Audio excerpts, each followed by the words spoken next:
Nah, saya minta semua kita harus kerjasama, semua rakyat Indonesia. Kita harus menunjukkan bahwa bangsa ini bisa kerja keras, bisa kerja sebagai tim. Jadi jangan ada yang membuat ngarang-ngarang berita yang belum dapat lengkap. Dan kami tadi sudah minta kepada Polda Metro untuk melakukan razia di lapangan terbang Soekarno-Hatta, yang ternyata banyak yang membuat sebaran video itu, banyak yang belanja ke luar negeri, shopping, tidak mau karantina di hotel, padahal dia bisa, dia minta supaya dia di karantina Wisma Atlet karena gratis. Ini akan kita ambil tindakan orang-orang yang melakukan hal semacam ini. Jadi jangan membuat gosip-gosip yang tidak perlu. Semua harus kita lakukan secara terukur. Keadaan ini betul-betul memerlukan kerjasama kita semua.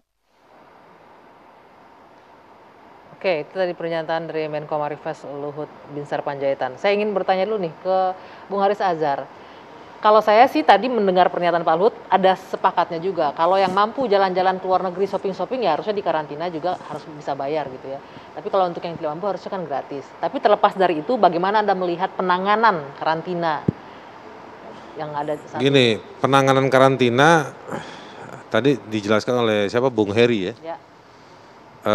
Karena ada kapal 2 yang bersamaan tiba dan lain-lain. Itu konteksnya kan.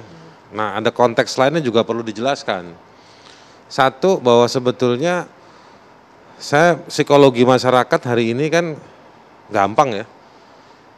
Melihat bahwa penanganan COVID ini juga jadi bisnis.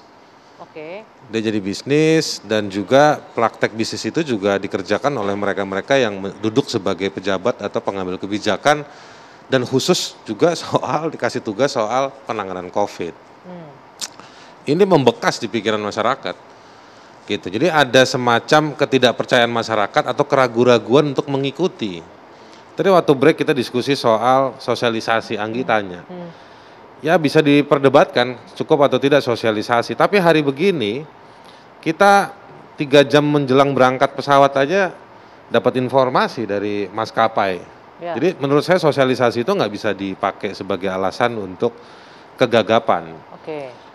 Fungsinya negara adalah dia memobilisasi sebuah fasilitas dan regulasi yang untuk melindungi warganya. Itu kan definisi yang sangat basic ya. Nah, di situ saya mau bilang, jadi sebetulnya menginformasikan dan menyediakan informasi terkait dengan apa yang sudah disediakan secara 3 dimensi yang real, lalu diinformasikan kepada para penumpang yang hadir atau orang yang dari luar negeri, sebetulnya harusnya itu taken for granted, yang sudah harus disediakan oleh negara. Jadi nggak bisa pakai bilang ini krisis apa segala macam. Kita sudah pengalaman krisis ini 2 tahun kan dengan COVID ini. Jadi saya mau balik ke poin tadi itu, ada psikologi publik yang melihat bahwa meragukan kebijakan-kebijakan negara, dan terbukti, Anggi, terbukti dari mana? Terbukti dari ada pasal yang mengecualikan para pejabat eselon 1. Yang dibacakan oleh Bung Heri tadi itu kan dia membaca aturan, dia tidak menjelaskan kenapa harus ada perbedaan. Kenapa pejabat yang justru neces-neces yang mampu harusnya bayar hotel. Nah, kalau misalnya dibilang bahwa nggak ada anggaran buat anggota DPR, lah kenapa dikasih pergi waktu awal? Mestinya jangan dikasih pergi. Kenapa? Nggak bisa, nanti kalau kamu pulang harus karantina, duitnya nggak ada. Makanya mengakali itu, makanya muncullah surat diskresi itu untuk pejabat yang berangkat itu. Dia boleh diskriminatif, tapi diskriminatif dalam bentuk melebihkan bagi orang yang berkekurangan. Nah, jadi bukan diskriminatif kepada kelompok orang yang sudah dapat banyak kelebihan. Mobil pejabat, mobil negara. Ya kan, boleh melakukan berbagai hal, bahkan boleh ngomong macam-macam. Ya kan, bikin statement, giliran warga bikin statement dilaporin polisi, ya kan. Nah, yang kayak begitu-begitu jadi kelebihan kepada pejabat negara. Nah, itu dalam rangka tugas. Tapi kalau diduga atau berpotensi dihinggapi virus, itu nggak ada excuse. Mau pejabat, mau enggak, semua pasti berpotensi semua ya. perantara virus ya yang bisa berpotensi membawa virus hidup-hidup dan kalau orang Betawi bilang nepak ke orang lain, menyebarkan ke orang lain, Harus diperlakukan juga harus sama. dikarantina. Oke. Nah, Sebelum jadi Anda lanjutkan ini, saya tertarik dengan pernyataan yang pertama, Bung Haris tadi. Ini masyarakat sudah skeptis terkait ini ada unsur bisnis dan lain-lain. Tadi kalau itu ngomongin yang kemana nih soal penyediaan yang soal karantinanya? PCR misalnya, ya. momok, ini kan auditornya nih, Ya. yang mau diaudit nggak nongol-nongol. Enggak. Nah, terkait fasilitas karantina, Anda juga melihat masyarakat menilai skeptis juga untuk penyediaan Menilai hotel skeptis, gitu. tersebar kan banyak. Terakhir ada, saya sebut majalahnya nggak apa-apa ya. Majalah Tempo kan bikin investigasi kan, temuan-temuan. Kita juga di sosmed banyak. Secara personal saya ketemu dengan berbagai teman yang juga menceritakan bagaimana misalnya mesen makanan harus lewat perantara. Lalu misalnya parkiran boyong sana boyong sini untuk keluar, itu semua ada harganya. Nah yang tadi siapa Bung Heri sebutkan tadi itu kan sekali lagi normatif. Praktek di lapangannya, otoritas mana yang mengaudit? Ya kan? Nah ini memang ada teorinya. Situasi krisis begini adalah kenikmatan bagi kelompok orang yang anti transparansi. Oke. Sekarang kita begini. Siapa yang anti transparansi sekarang? Enggak, maksud saya begini, situasi krisis. Oke. Situasi krisis ini kan membatasi orang, nggak boleh. Misalnya sekarang begini, kita lapor ke ombudsman, saya simulasi aja. Bahwa misalnya praktek di lapangan, penanganan Satgas misalnya, ada kecurangan, ada potensi ini, potensi itu, kayak kasus Rahel Fenya tuh ya. Rahel Fenya, betul namanya ya? Betul. Itu ada oknum di situ lagi ya. Itu sudah bisa terbukti. nanti ombudsman-nya dilarang untuk masuk. Kenapa? Karena virus bisa hinggap ke petugas ombudsman, misalnya kayak begitu. Nah, pembatasan-pembatasan itu bisa sepihak atas nama krisis kesehatan ini. Nah, inilah yang dinikmati. Di lapangan banyak terjadi. Tahan Baru dulu, satu kasus energi kita kan juga luar biasa. Gitu. Sebentar Bung Haris. Mas Heri boleh ditanggapi sedikit, Mas Heri terkait ini. Tadi katanya itu kan aturan doang yang dibacain, pertimbangannya apa tuh sampai ada perbedaan perlakuan untuk DPR. Harusnya dalam kondisi krisis kan semuanya bisa. Pejabat eselon 1 ya? Ya, pejabat eselon 1 ya, saya koreksi. Ya, jadi pejabat eselon 1 untuk urusan dinas ya. Dan itu terjadi sebelum kemudian Presiden juga meminta agar para pejabatnya untuk menahan diri, untuk tidak bepergian ke luar negeri kecuali dalam kondisi memang harus pergi. Jadi ini adalah bagian upaya yang dilakukan agar mobilitas ke luar negeri itu juga berkurang, mengingat data per awal Desember memang cukup tinggi, Bang.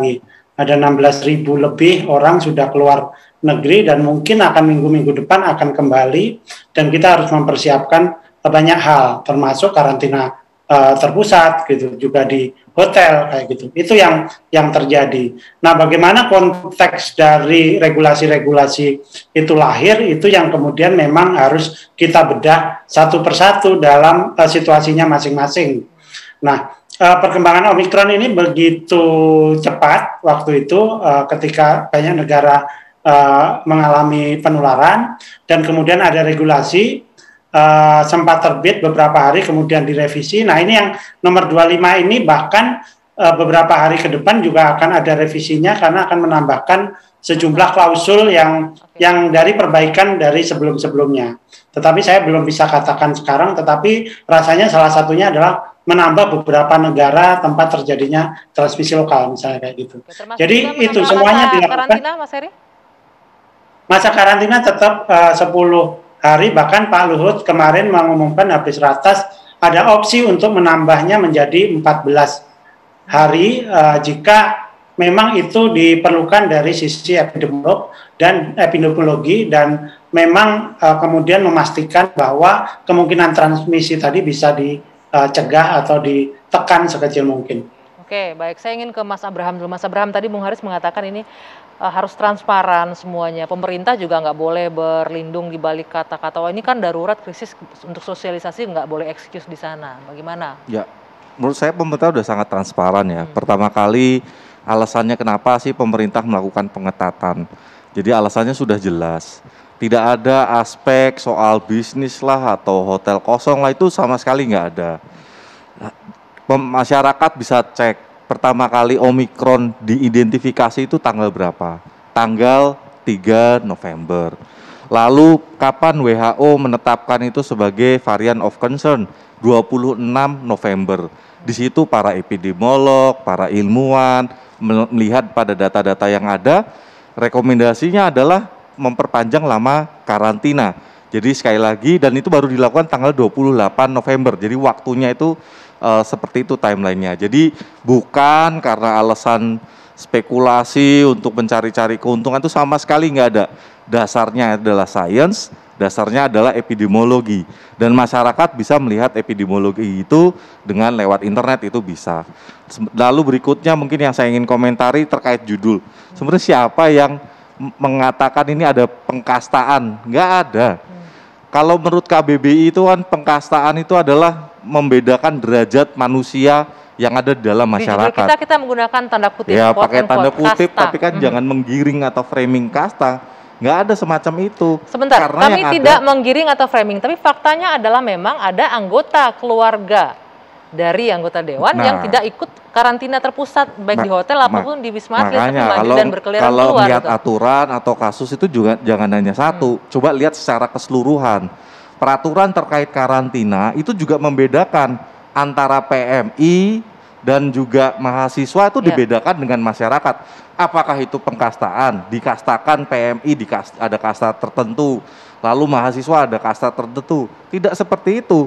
Yang pemerintah kebijakan. Kenapa ini diangkat, Mas, saya potong Mas Abraham, kenapa ini saya lihat per case? Karena ada anggota keluarga loh dari anggota DPR yang harusnya dikarantina, tapi dia karantina mandiri di rumah. Betul. Ya, Nah, kalau itu kalau kan itu bukan perbedaan perlakuan, itu apa namanya? Bukan, kalau itu kan tidak sesuai dengan peraturan tadi yang sudah disampaikan oleh Satgas. Ya. Jadi yang kalau pelanggaran-pelanggaran ditindak seperti kasus tindak seperti apa yang akan dilakukan untuk tindakan misalnya kalau udah ada bukti memang ada pelanggaran, ya akan ditindak sesuai peraturan yang ada. Ada bahkan yang memang sampai mendapatkan sanksi. Ya sesuai saja, tetapi itu kasus ya. Tapi kebijakannya sendiri bukan kebijakan kasta. Kebijakannya itu semangatnya dua, Mbak Anggi.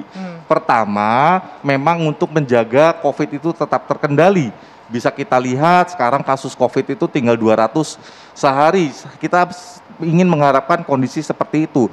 Namun di sisi lain, Mbak Anggi, ada hal ekonomi yang juga diperhatikan oleh pemerintah. Bagaimana masyarakat tetap bisa melakukan aktivitas. Oleh karena itu, bukan bandaranya ditutup, bandara tetap dibuka, namun dengan ada batasan-batasan. Itu mengapa pemerintah menurut saya secara makro sudah cukup berhasil. Kalau kita lihat angka pengendalian COVID sudah excellent. Sekarang arti kita di bawah 1, artinya COVID terkendali. Dan ini bukan hanya karena capaian dari pemerintah, namun juga berkat gotong royong dengan masyarakat. Nggak mungkin pemerintah berhasil. Kalau untuk poin itu saya sepakat dengan Mas Bram. Tapi kemudian yang jadi pertanyaan dan juga banyak keluhan masyarakat yang juga viral adalah betapa mahalnya karantina terpusat di hotel yang harus mereka bayarkan. Ini yang jadi keberatan oleh masyarakat juga. Angkanya mulai dari 19 juta sampai ke atas. Apakah seperti itu? Bagaimana aturannya? Nanti kita jawab. Kita jeda sejenak. Dua Sisi akan kembali sesaat lagi.